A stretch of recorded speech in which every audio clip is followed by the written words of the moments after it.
सोचो एक court room जहां पूरा देश का फेडरल बैलेंस डिसाइड हो रहा है। एक तरफ स्टेट्स के एडवोकेट्स कह रहे हैं कि delays by governors have hollowed out our democracy, और दूसरी तरफ यूनियन गवर्नमेंट है जो इंसिस्ट करती है कि you can not compel the president और the governors that would destroy article 361, एक ऐसा आर्टिकल जो प्रेसिडेंट एंड गवर्नर दोनों को इम्यूनिटी देता है, स्पेशली उन्हें नॉट आंसरेबल बनाता है टू द कोर्ट। और बीच में बैठी है एक 5 जज constitution bench chief justice B R. Gavai के लीडरशिप में, जो डिसाइड करेगी कि क्या गवर्नर और प्रेसिडेंट को बिल्स पर डिसीजन लेने के लिए फिक्स्ड टाइमलाइन देना पॉसिबल है या नहीं। अब ये सिर्फ एक टेक्निकल सवाल नहीं है, ये सवाल है फेडरलिज्म के भविष्य का, स्टेट्स के लेजिस्लेटिव राइट्स का और गवर्नर के रोल्स के असली मतलब का। और इसीलिए ये प्रेसिडेंशियल रेफरेंस अंडर आर्टिकल 143 अब एक ब्लॉकबस्टर हियरिंग बन चुका है। इस रेफरेंस का सीड अप्रैल 2025 में बोया गया था, जब state of Tamil Nadu versus governor case में सुप्रीम कोर्ट ने शार्प रिमार्क्स किए थे। तब कोर्ट ने ऑब्जर्व किया कि गवर्नर्स के डिलेज लेजिस्लेटिव प्रोसेस को डीरेल करते हैं। उसके बाद प्रेसिडेंट डॉक्टर द्रौपदी मुर्मू ने अपने आर्टिकल 143 सबसेक्शन 1 पावर्स यूज किए और सुप्रीम कोर्ट से ओपिनियन मांगा।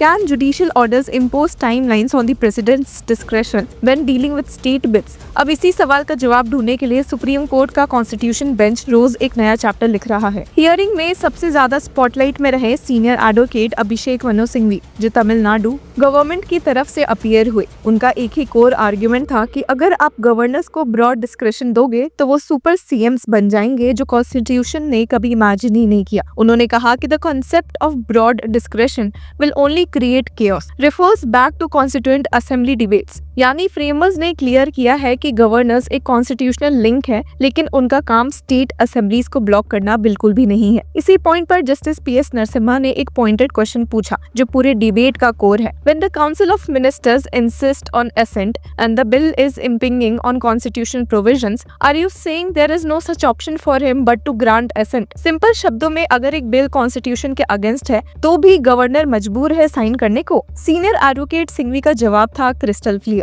उन्होंने कहा कि the constitutional scheme will not change because the governor is bound to give assent to a bill. If any law is considered bad, it can be challenged before the court and struck down, but the governor is not the जज in such matters. यानी governor का role एक gatekeeper का नहीं है, बल्कि एक facilitator का है। जज बनना जुडिशरी का काम है, गवर्नर का नहीं। सीनियर एडवोकेट सिंघवी ने फिर वालूरी प्रेसिडेंट का रेफरेंस दिया और बताया कि गवर्नर के पास टेक्निकली 4 ऑप्शंस ही है। पहला, give assent, next withhold assent, next return the bill to the assembly and last refer it to the president। लेकिन सीनियर एडवोकेट सिंघवी ने इसमें एक इम्पोर्टेंट क्लैरिफिकेशन दी। विथहोल्डिंग का मतलब इंडेफिनिट स्लीप मोड नहीं होता है। उन्होंने कहा कि so the middle option gives effect to the proviso and it gives it a reading that you may or may not give assent and withhold it forever। It does not mean that withhold always and you go to sleep। CJ B.R. Gavai ने एक विट्टी observation भी किया। Yes, then withhold till eternity and words as soon as possible will go on till eternity। यानी अगर governor indefinite रोक लेगा तो article 200 के अंदर लिखा है कि as soon as possible phrase का मजाक बन जाएगा।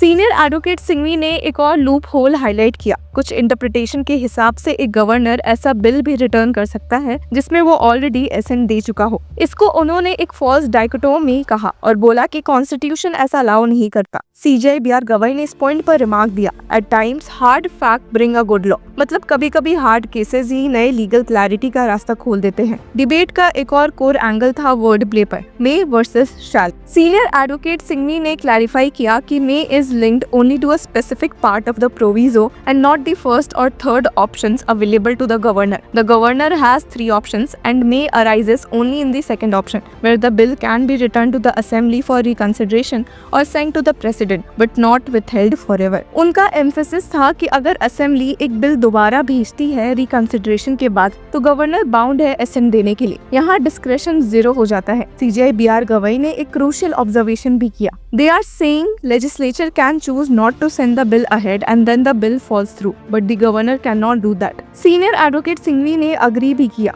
जस्टिस नरसिम्हा ने क्लैरिफाई किया कि सही टर्म फॉल थ्रू नहीं बल्कि लैप्स है। ये दिखाता है कि बेंच भी एक क्लियर स्टैंड की तरफ जा रही है। गवर्नर्स को इंडेफिनिट ब्लॉकिंग का लाइसेंस नहीं मिल सकता। अभी पूरी डिबेट सिर्फ एक क्लॉज इंटरप्रिटेशन तक लिमिटेड नहीं है। ये स्टेट्स के ऑटोनॉमी और यूनियन के डोमिनेंस के बीच का एक टग ऑफ वॉर है। स्टेट्स का कहना है कि delays by by the governor have hollowed out our federal power. वही सेंटर आर्ग्यू कर रही है कि you cannot compel the president or the governors. That would destroy Article 361. ये एक तरह से दो मॉडल्स ऑफ गवर्नेंस का क्लैश है, एक जहां इलेक्टेड स्टेट गवर्नमेंट्स के डिसीजंस रिस्पेक्टेड होते हैं और दूसरा जहां नॉमिनेटेड गवर्नर्स एक इनविजिबल वीटो पावर बना लेता है। रिमाइंडर कि सुप्रीम कोर्ट इस मैटर को इसलिए भी सुन रही है क्योंकि प्रेसिडेंट डॉक्टर द्रौपदी मुर्मू ने आर्टिकल 143 सबसेक्शन 1 के अंडर ओपिनियन मांगा है। आर्टिकल 143 एक रेयर प्रोविजन है जिसपे प्रेसिडेंट डायरेक्टली सुप्रीम कोर्ट से पूछ सकते हैं जब कोई कॉन्स्टिट्यूशनल डाउट या क्राइसिस हो। जैसा कि हम देख ही सकते हैं कि आर्टिकल 143 कहता है power of the president to consult the supreme court if at any time it appears to the president that a question of law or fact has arisen or is likely to arise which is of such a nature and of such public importance that it is एक्सपीडिएंट